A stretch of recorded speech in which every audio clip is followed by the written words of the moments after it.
Elle approfondit l'astrologie uranienne d'Alfred White, dont elle a dirigé la traduction du répertoire allemand il y a quelques années, et élabore avec André van der Linden, le concepteur du logiciel Zodiac, un programme spécifique à l'astrologie uranienne baptisé Uranus. Vous avez d'ailleurs, au fond de la salle, vous pourrez vous renseigner sur ce logiciel, c'est bien ça, hein, voilà, là-bas dans le petit coin, là, voilà. En consultation, elle utilise des techniques de toutes les astrologies et affectionne particulièrement l'astrologie horaire. Fabienne consulte, donne des cours aux débutants et propose des séminaires pointus ou approfondit des sujets spécifiques pour astrologues confirmés. Elle rédige des petites fiches techniques dans la rubrique Trucs et astuces des news du CBSIA et écrit des articles que l'on peut trouver sur son site astrologie-rea.bi. Enfin, si vous voulez les coordonnées de ces sites, il n'y a pas de souci, on vous les donnera par la suite. Et édite un bulletin astral mensuel, reflétant les tendances du cycle solilunaire au niveau individuel et collectif pour la Belgique, mais aussi au niveau personnel, en le superposant au thème natal, ça faisait longtemps qu'il ne m'en faisait pas celui-là, au thème natal de toute personne intéressée. Et alors, ne le répétez pas, mais on m'a rapporté que Fabienne possède de nombreuses cordes à son arc, et je vais vous en dévoiler une. Spécialiste de la nourriture biologique, elle peut vous établir un menu, le cuisiner ou le servir, en tenant compte de votre thème astrologique, de votre tempérament. Avec Fabienne, l'astrologie est dans votre assiette. Mais au menu d'aujourd'hui, présentation d'un plat extraordinaire, avec comme ingrédient de base la Lune qui a rendez-vous avec le Soleil. Certes, pas dans la conception d'un nouveau plat, mais dans celui d'un nouveau bébé. Fabienne va nous parler de fécondité astrale, des enfants et la méthode Jonas.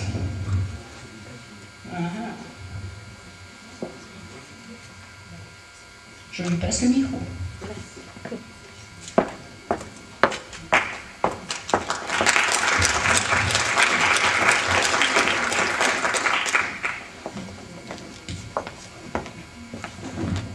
Voilà, alors, la méthode Jonas, nous allons d'abord commencer par présenter le personnage, parce que c'est quelqu'un d'assez mystérieux. Sincèrement, il n'y a pas si longtemps que ça, je pensais qu'il était mort. Mais en faisant quelques petites recherches, je me suis rendu compte qu'il était bien vivant, mais qu'il était un peu insaisissable, et nous verrons peut-être un peu pourquoi. Donc on va commencer par une courte biographie de ce personnage. Donc voici...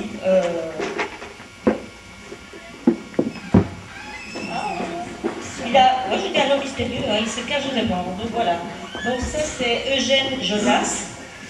C'est un personnage qui a fait des études de médecine à Bratislava. Il a fait une spécialisation ensuite en psychiatrie à Prague. Et il a travaillé notamment dans un cycle de recherche concernant le contrôle des natalités. Il est féru d'astronomie et d'astrologie. Et évidemment traditionnel, donc il lit beaucoup, et il tombe un jour sur un ancien texte babylonien ou assyrien, enfin voilà, je ne sais pas trop bien, c'est tellement vieux, et il s'intéresse à ça, et il est assez interpellé par une phrase qui va être déterminante pour carrément sa destinée, on peut le dire carrément. Cette phrase, c'est la fertilité des femmes est fonction des phases lunaires. Alors ça l'interpelle, et comme c'est apparemment un très bon astrologue, il fait des recherches, et comme il travaille sur le contrôle des naissances, il a évidemment accès à des bases de données, il travaille dans les hôpitaux, avec les gynécologues et tout ça, donc il commence à demander les cartes natales de tous les patients, et il commence un petit peu à faire des recherches, des recroisements. Et il va sortir sa première thèse, pas n'importe quand. Il va la sortir le 15 août 1956. Le 15 août, c'est la fête de Marie. Et comme c'est un catholique fervent pratiquant, il va dédier sa première thèse à Marie. Et voici le sigle. Donc, sur Internet, vous pouvez trouver beaucoup de centres du Dr Jonas, mais les officiels, ils ont ce sigle-là, comme vous voyez, c'est Maria. Et donc, voilà. Donc, il a demandé la bénédiction du pape, il l'a obtenu en 1997 et encore récemment le 28 février 2012. Il a été nominé 2 fois, donc on ne le connaît pas, hein, mais bon, il a été nominé 2 fois pour le prix Nobel, la première fois en 1997, je pense, par les Américains, et encore récemment en 2000 par les scientifiques argentins pour son travail. Bon, il n'a jamais eu le prix Nobel, mais il a été nominé. Il a en fait 50 ans actuellement d'expérience par rapport à sa méthode, et cette méthode s'avère en tous les cas efficace à 98%. Donc, avec les années, ça ne déroge pas. 98. Ah oui, 98. Alors, il est né donc en Slovaquie, donc à Nové Zámky, le 6 novembre 1928, à 6 h du matin. Son heure de naissance est exacte, je vais contrôler. Et nous allons voir sa carte. Il est donc Scorpion, ascendant Scorpion, et comme vous voyez, il a le soleil conjoint à la lune noire. Donc c'est bien un personnage qu'on ne voit pas, on ne sait vraiment pas où il est, on ne sait pas le situer, on dit qu'il est en Australie, il peut être en Slovaquie, bon, on ne le voit pas beaucoup, mais je suis parvenue sur un site japonais à avoir une photo de sa petite famille, parce qu'en fait il a 10 enfants. Voilà, et cette photo date de 2002. Voilà. Alors, on va rentrer dans le vif du sujet. Sa méthode permet de déjouer donc les pseudo-stérilités, on verra ce que c'est. Elle permet de choisir le sexe de l'enfant. Elle permet d'assurer des grossesses à terme à des femmes qui ont des antécédents de fausses couches. Elle permet d'éliminer les malformations congénitales et des retards mentaux. Et elle permet d'assurer une méthode de contraception naturelle sans danger et morale par rapport aux religions. Les fondements au niveau astrologique. La période de fécondité est liée à la répétition de l'an fait entre, désolé, mais là on a un souci, c'est le soleil et la lune, on n'a pas la police apparemment, donc désolé. Donc fait entre le soleil et la lune au moment de la naissance. Le sexe de l'enfant dépend de la position du signe au moment de la conception, et on verra que c'est un moment bien particulier. C'est de la lune, oui, donc là, désolé. Alors, la viabilité de l'embryon peut être affectée évidemment par certaines configurations planétaires. Donc ça, c'est les fondements astrologiques que l'on va développer. Au niveau du principe, la conception est donc fonction de 2 cycles distincts qui doivent coïncider. Le premier, c'est du cycle d'ovulation biologique, donc que j'ai abrévié en OV pour avoir plus de facilité. Il est fonction évidemment du cycle menstruel et du cycle d'ovulation astrologique, que on verra en fait, c'est l'écart solilinaire de la naissance, qui est fonction donc du cycle solilinaire. Alors le postulat principal, c'est très simple, pour qu'il y ait fécondation, l'ovulation biologique doit tomber exactement le même jour que se refait dans le ciel l'écart solilunaire qu'il y avait à la naissance. Voilà. Premier cas de figure, donc je vais vous expliquer ça avec les dessins. Premier cas de figure, l'axe solilunaire est situé entre 0 degré et 15 degrés. On est dans le cas évidemment de la nouvelle lune et de la pleine lune. Et évidemment, dans ce cas-là, il y a mensuellement une seule période de fécondation qui est possible. On va voir ça par un dessin. Imaginons au-dessus, c'est la conjonction Soleil-Lune, désolé. Nous avons donc cette zone de plus 15 à moins 15, enfin moins 15 à plus 15. Si on se situe à la pleine Lune, je l'ai représenté en Cancer. Là, on est donc en opposition Soleil-Lune, entre moins 65 et plus 65. À ce moment-là, tous les écarts solilunaires de cette zone, pas seulement en opposition, hein, donc soit au-dessus quand on est dans le cas d'une conjonction, ou en dessous quand on est dans le cas d'une opposition. Donc on voit bien qu'il n'y a qu'une zone de 30 degrés de fécondité. La Lune a un pas journalier qui varie entre 12 et 15 degrés, donc on a 2 jours et demi de période de fécondité pour les femmes qui sont nées à la nouvelle lune ou à la pleine lune. Deuxième cas de figure, nous avons un écart solilunaire qui est supérieur à 15 degrés. Là, nous avons deux possibilités de fécondation mensuelle dans ces cas-là. Par le dessin, imaginons notre soleil dans le Capricorne tout au-dessus. Si on part de l'angle à partir de l'angle de plus 16 degrés, donc si la Lune serait située là jusqu'à plus 64, parce qu'après on rentre dans la phase de la pleine Lune, dans cette zone-là, où après la pleine Lune, donc de moins 64 jusqu'à moins 16, tous les aspects, les écarts solilunaires qui sont dans ces zones-là ont deux possibilités mensuelles de fécondation. Qu'est-ce que ça veut dire? Surtout, les plus éloignées, ce sont celles du premier quartier de lune et du deuxième quartier de lune. C'est le plus éloigné parce qu'après, ça commence à décroître. Donc, il y a en fait deux aspects possibles. Donc, l'axe solilunaire peut se faire soit dans le cycle croissant, mais il est aussi valable dans le cycle décroissant. Bon, ce n'est pas la même position de la Lune par rapport au Soleil, mais l'angle est là. Donc, il y a deux possibilités. Maintenant, il faut savoir que dans le cycle décroissant, d'après les études du Dr Jonas, les fécondations qui ont lieu à ce moment-là sont beaucoup plus susceptibles de subir un avortement spontané. Donc, bon voilà, il faut savoir. Il faut aussi savoir qu'il y a des zones à risque, parce que quand on voit ce schéma, quand on est dans les 45 premiers degrés, donc dans le semi-carré au-dessus de chaque côté, le semi-carré 45 degrés, ça représente 90 degrés. Mais les personnes qui ont ça dans leur terre, elles ont une période de fécondité très importante. Donc la Lune, pour faire 90 degrés, la Lune, elle va traverser 3 signes. Donc elle va mettre 2 jours et demi pour un signe, donc elle va mettre 2,5 fois 3, ça fait 7,5, plus les jours d'avant et les jours d'après. Donc elles ont des longues périodes de fécondité.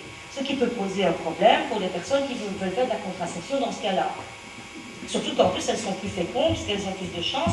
Donc là, c'est plus à risque. Il faut vraiment bien calculer son coût. Et c'est idem pour les périodes de pleine lune, de la pleine lune, et des femmes qui sont nées à la pleine lune, par rapport au sesquicarré et au quinze. Maintenant, il faut quand même un petit peu bien se mettre dans le cycle du soleil, indépendamment de ça, du soleil lunaire. Vous savez que par rapport à la vie, tout ce qui est vivant, quand on est en conjonction à la nouvelle lune, l'énergie est... Il n'y a pas de lune, c'est la lune noire, donc les énergies sont au repos. Quand on doit se faire opérer, il vaut mieux se faire opérer auprès d'une nouvelle lune. Parce qu'il y a moins de chances d'avoir des hémorragies ou des infections qui pourraient se développer de façon plus importante. Donc, quand on commence à aller vers le premier quartier, l'énergie de la vie est en augmentation jusqu'à la pleine lune. À la pleine lune, ça va en descendant et on retourne à la nouvelle lune où de nouveau les énergies vitales diminuent. Donc, quelque part, c'est important aussi d'avoir en tête ce cycle-là par rapport au cycle de la femme qui vient se mettre là-dessus. Et c'est pour ça que c'est pas si simple que ça. Parce que quand on est dans la phase où la vie est beaucoup plus, on va dire, dans sa phase décroissante, et si on est en période d'ovulation là, ben, il peut y avoir des avortements spontanés ou des problèmes. Voilà, donc c'est pas si simple que ça, c'est même très pointu. Au niveau pratique, qu'est-ce qu'on va faire? On va calculer l'écart solilunaire, qui est en fait ce qu'on appelle l'ovulation astrologique. On peut le faire, on le fera de deux manières. Alors dans les programmes pour l'attendant où il se trouve ces calculs de la méthode Jonas, vous n'allez jamais trouver qu'un tableau. Et c'est une grosse erreur, parce que les gens, comme je viens de l'expliquer, qui peuvent avoir une fécondation 2 par mois, qui sont donc au-delà de la nouvelle lune et de la pleine lune, ben, ils ont 2 dates. Parce que bon, bien sûr, leur date, l'aspect de leur terme est là, ça va être meilleur, mais c'est possible aussi de l'autre côté. Donc il faut avoir ces deux dates. Et dans le programme de Zodiac, André Van der Linden, il vient de le rajouter. Donc on verra qu'il faut 2 dates. Et où là, vous voyez, ce sont les, parce que beaucoup ont demandé dans le programme Zodiac, ce sont les roues du programme Zodiac. Oui, tous les tableaux qui apparaissent et les thèmes que l'on va voir, c'est le Zodiac. Vous en avez l'application là. Alors, pour calculer l'écart solilunaire, On le fait donc de deux façons parce qu'on doit avoir les deux angles. Donc on va le faire en sens direct, c'est-à-dire, bon, il y a deux façons de voir. Hein. Le sens direct, c'est du soleil à la lune dans le sens des signes. Et le sens converse, soit on dit de la lune au soleil dans le sens des signes, ou on dit du soleil à la lune dans le sens inverse des signes. Donc vous faites ce qui est plus facile pour vous. Alors, on va ensuite établir le calendrier de ces fameuses ovulations astrologiques pour un an. On va demander à l'informatique de le faire. Hein. Et qu'est-ce que c'est? C'est de repérer les jours et les heures GMT. Attention, dans les programmes, c'est toujours les heures GMT, donc il faut les rendre en local, si on veut s'en servir convenablement. Hein, et donc, tous les mois, quand les aspects se refont. Ensuite, on va vérifier la coïncidence de l'ovulation biologique de la patiente ou de la consultante par rapport à cette ovulation astrologique, et elles doivent coïncider. Au plus elles coïncident, au plus il peut y avoir conception. En fait, pour ça, on prend la date du début des menstruations plus 14 jours. Enfin, ça, je pense que tout le monde le sait.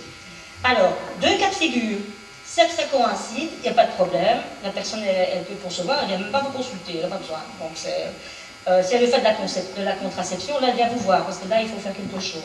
Ou alors, les deux dates ne coïncident pas du tout, et voilà, à ce moment-là, on est dans ce qu'on appelle un cas de pseudo-stérilité. C'est pas une stérilité, c'est un décalage qu'on sait corriger, donc c'est une pseudo-stérilité, et il faut savoir qu'il y a 40% des femmes qui sont dans ce cas-là. Il y a beaucoup de femmes qui font plein de choses et qui vont chez les médecins, et alors qu'il suffit peut-être simplement, si tout fonctionne bien au niveau physiologique, simplement de recadrer ce cycle convenablement. Voilà. C'est pas difficile à faire. Non, non. Alors, il y a deux possibilités. Soit la personne veut concevoir, elle n'a pas de coïncidence dans ses ovulations biologiques et avec l'ovulation astrologique. Il faut rétablir cette coïncidence. Pour ça, on lui fait prendre la pilule contraceptive pendant 2 mois, plus le nombre de jours d'écart qu'il y a entre ces dates d'ovulation biologique par rapport à l'astrologie. Ensuite, on contrôle la stabilité du cycle pendant 4 mois. Parce qu'il faut être... C'est comme ça, c'est le docteur Jonas qui l'a déterminé. Hein. Et on prévoit, alors là, on prévoit la conception, donc moins 3 jours à plus 2 jours. Alors, la théorie, l'ovule vit 48 heures. Le spermatozoïde, ça, c'est une autre histoire, c'est 3, 4 jours ou même plus. Ça, et même parfois, 1 mois, il y a des cas extrêmes, mais c'est pourtant arrivé. Donc, on serait tenté de dire la date de l'ovulation. Donc, si on veut être sûr, il faut la viabilité du spermatozoïde, on va dire 3 jours, 2 jours avant. Et en tous les cas, pas au-delà de 2 jours après, parce que l'ovule, il est mort. Donc, si vous faites l'ovulation plus 2 jours, plus 3 jours, ça vous fait 6 jours. Hein, 3 plus 1 plus 2, ça fait 6. Mais, au plus l'écart est important entre la conception, si elle ne se fait pas vraiment à la date de la coïncidence même, donc si elle s'en écarte, eh ben, on constate qu'il y a des prématurés à ce moment-là, ou carrément des avortements spontanés. Donc moi, je préfère dire pour être sûr, de prévoir la conception de J-1 à J+2. Voilà. Et puis pour le sexe aussi, parce que... On y arrive. Si on veut choisir le sexe de l'enfant, alors si le couple veut une fille, il faut que la lune se trouve dans un signe pour une fille, donc féminin, donc taureau, c'est tous les signes féminins, hein, désolé. Donc voilà. Disons, mais à 12 heures après le rapport sexuel. Ça, les gens ne savent pas. Parce qu'il faut, au spermatozoïde, si ça se fait de façon naturelle, il lui faut 12 heures pour arriver jusqu'à l'ovule. Donc, on doit tenir compte de rapport. Bon, si c'est dans une journée, la lune, elle fait 2 jours et demi dans un signe, bon, pas de problème, mais si elle est juste dans le changement d'un mot, voilà. Donc, il faut vraiment tenir compte de ce facteur-là. Si on veut si le couple veut un garçon, évidemment, c'est le même principe. La lune doit être dans les signes masculins. Voilà. Alors, si c'est l'inverse, si on veut se retrouver dans un cas de contraception, à ce moment-là, et que la personne a une coïncidence entre ces deux ovulations, biologiques et astrologiques, là, il y a un souci, il faut la décaler. C'est le même principe, on lui fait prendre la pilule pendant 2 mois, mais là, plus 7 jours. Pourquoi 7 jours? Parce que le cycle à demi-cycle, c'est 14 jours, le carré se trouve à 7 jours, pour décaler au maximum, c'est 7 jours. Ça, je pense que, voilà. Donc, et alors, très important, il faut lui dire à cette femme qu'elle doit contrôler tous les mois qu'elle a bien cet écart reste bien important. L'idéal pour la stérilité, la pseudo-stérilité, c'est que le début des menstruations coïncide avec l'ovulation astrologique. Alors là, on est en sécurité. Mais il faut faire attention, hein, le stress, les voyages, un choc émotionnel, ça fait dévier le cycle. Donc on ne dit pas, ouais, chouette, ça continue, et puis non, ça t'a contrôlé tous les mois. Et quand les dates se rapprochent, la personne, elle reprend la pilule pendant 2 mois pour remettre son cycle en désaccord, on va dire ça comme ça. Un exemple. Alors, c'est une grossesse qui s'est passée en 2003, une dame de 44 ans. Voici son thème, donc les thèmes de zodiaque. Voilà le thème. Nous allons faire donc la pratique, c'est-à-dire nous allons calculer son arc solilulaire. On part du sol, de la Lune. La Lune est à 10 degrés 59 en Gémeaux et le Soleil à 13 degrés 8 en Vierge. L'écart direct va du Soleil dans le sens des signes jusqu'à la Lune et il fait 267 degrés 51. On est dans le cas, enfin je fais une petite remarque, on est dans le cas donc évidemment d'un dernier quartier. Si on prend après la valeur de l'arc solilunaire convexe, donc si je pars de la Lune vers le Soleil, j'ai 92 degrés 9. Ces 2 valeurs, je les retiens, ce sont les 2 angles qu'il faut, enfin, solilune, c'est la distance qu'il doit avoir entre ces 2 distances entre le Soleil et la Lune pour pouvoir concevoir pour cette femme-là. Donc, soit 92,09, soit 267,51. À regarder si son cycle naturel, biologique, coïncide avec les dates qui correspondent à ces deux distances. Donc nous allons maintenant calculer le calendrier annuel de l'année 2003 pour cette personne. La conception a eu lieu au mois de juillet. On prend l'angle de 267,51, donc on est dans l'écart direct. Et au mois de juillet, il y a une ovulation astrologique qui se fait à 2h20 du matin GMT, le 21 juillet. On regarde au niveau de son angle de 92 degrés 8, à ce moment-là, donc dans l'écart convexe, c'est le 7 juillet. À 6h22 du matin, GMT. J'insiste, parce qu'il faut vraiment en local, il faut faire la correspondance. La conception a eu lieu le 21 juillet 2003. Donc on va regarder ce terme de conception. Voilà. Et on va un petit peu l'analyser, parce que c'est pas tout de donner à la consultante les dates d'ovulation, lui expliquer tout ça, c'est très simple, c'est chouette et tout. Mais si la dame, il faut quand même un petit peu analyser ce que dit son thème par rapport à la conception. Et bon, il y a des moments où il peut y avoir des fausses couches, ou des problèmes, ou même des malformations. Alors avec les outils que nous avons, les connaissances que nous avons, c'est un peu fort. Il faut vraiment analyser ça un peu plus loin, et c'est intéressant d'aller voir. Et c'est ce que fait le docteur Jonas. Donc, alors, on a le thème de conception, la Lune est en Bélier. On est en signe masculin. On a dit, le signe où la Lune se trouve dans le thème de conception peut déterminer le sexe de l'enfant. On est déjà en signe masculin. Cette Lune est en trigone à Jupiter, qui lui-même est conjoint à Mercure. En Lion, on est de nouveau dans un signe masculin. Et pourquoi Mercure est important, même si la conjonction est écartée?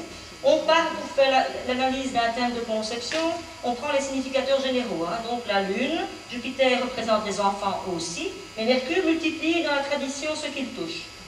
Donc il y a possibilité que ce soit des jumeaux masculins. Voilà. Nous allons voir si dans la suite de l'analyse ça se confirme. C'est pas parce qu'on le voit une fois que... Bon. Ensuite, nous avons la part de fortune à la maison 5, qui coïncide parfaitement par tilement. Donc voilà, on va aller voir où tombe, parce qu'elle est quand même importante, elle tombe vraiment de façon partile sur la maison 5, hein, on est quand même dans une conception. On va voir dans le thème natal de cette dame où tombe cette fameuse part de fortune. Dans son thème natal, elle tombe à l'ascendant. Et elle est en trigone avec la lune qui est en Gémeaux. Et ce trigone est parti. 10 degrés 40, si je me souviens bien, et 10 degrés 59 avec la lune. Donc, au niveau de la conception, ça indique que ça se passe bien. Voilà.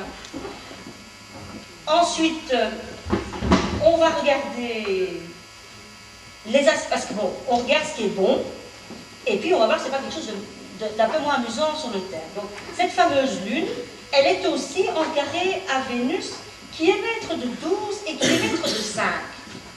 Bon, Vénus, bon, je ne suis pas méchante, mais enfin, c'est quand même en carré, donc ça coince un peu. En plus, elle est en semi-carré avec Mars, qui est maître de 11. Ça, c'est moins bien.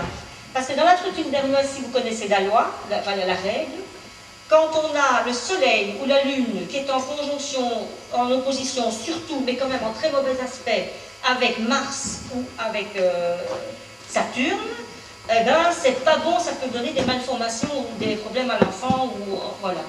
Donc, quelque part, là, c'est pas trop bon. Alors, si vous faites un peu de révolution solaire et que vous connaissez Paolo Siro, un Italien, qui est spécialisé dans les révolutions solaires, il donne souvent une connotation mortifère à la maison 11, et je constate qu'il a raison, dans le sens que la maison 11, c'est l'avenir des projets, ça peut être la mort enfin, la mort de ce qu'on... Oui, ou la mort tout court. Donc il y a un lien.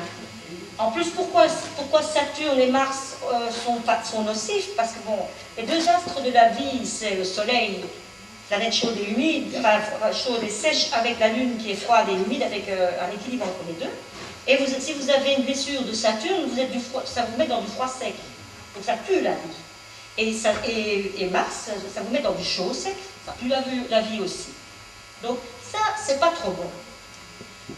Ensuite, si on va aller voir maintenant, cette lune, qui est à 25 degrés 48 dans le thème de conception, où il tombe dans le thème natal. Il faut toujours faire des allers-retours entre les cartes et le thème natal.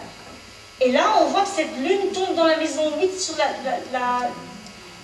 lune, la lune noire, enfin, moi j'utilise la vraie, hein, bon, voilà, et elle est d'une conjonction assez serrée. Alors ça s'annonce pas tellement bien non plus au niveau de soit d'état mental ou bien des c'est plus psychologique que physique. Hein. Elle a 44 ans, la dame, donc elle arrive tout doucement vers la limite. Bon. Donc, voilà, on retient tout ça, on se dit oula. Bah, on va peut-être faire un petit tour du côté de CARS.